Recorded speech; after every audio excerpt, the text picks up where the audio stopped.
রবিন মাটি। আপনার কি নাম? কৃষ্ণ মাঝি। কৃষ্ণ মাটি। আপনাদের বাড়ি? ধাদলপাড়া। ধাদলপাড়া, এই গ্রামেই বাড়ি। হ্যাঁ। আচ্ছা, আজকে যে আপনারা এখানে এসেছেন, এখানে আমরা জন ভাগিদারি ক্যাম্প করার জন্য এসেছি ওই ধাদলপাড়া জুনিয়র বেসিক স্কুলে। আচ্ছা, এখানে এসে আপনারা কি কি দেখলেন, কি বুঝতে পারলেন? এখানে আপনাদের জন্য, স্টুডেন্টের জন্য কি সুযোগ সুবিধার জন্য এখানে আমাদের ক্যাম্পটা হয়েছে, সেখানে আপনারা কি বুঝলেন, কি জানলেন, কি সুযোগ সুবিধা বুঝতে পারলেন একটু বলেন। এখানে এসে জানতে পারলাম যে কাস্ট সার্টিফিকেট অর্থাৎ এসটি সার্টিফিকেটের ব্যাপারটা নিয়ে কীভাবে করতে হবে সেটা পরামর্শদাতার কাছ থেকে শুনে নিলাম।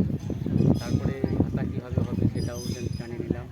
সার্টিফিকেট না থাকলে বয়স্ক ভাতা হবে না, তাই সেটা যদি না থাকে সেটা করে নিতে হবে। এরপরে প্রাণী সম্পদ আছে, তারপরে কৃষি দপ্তর থেকে আসছে, আর স্বাস্থ্য দপ্তর থেকে স্বাস্থ্য দপ্তর থেকে প্রাণী সম্পদ থেকে আসছে। ওনারা কী করছেন? প্রাণী সম্পদ থেকে এসে একটু ভিডিওতে ওইদিকে দেখাও।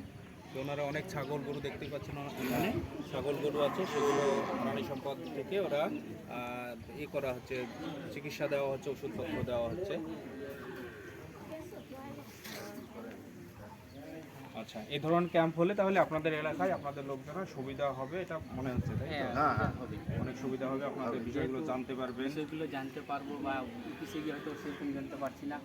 যেহেতু গ্রামে এসেছেন আপনারা, হাইটে আমরা অনেক কিছু জানতে পারলাম বিষয়টা। আচ্ছা, এই ধরনের ক্যাম্প তাহলে আপনাদের অনেক উপকারে লাগতে পারে আর লাগবে। আচ্ছা, ঠিক আছে, থ্যাংক ইউ।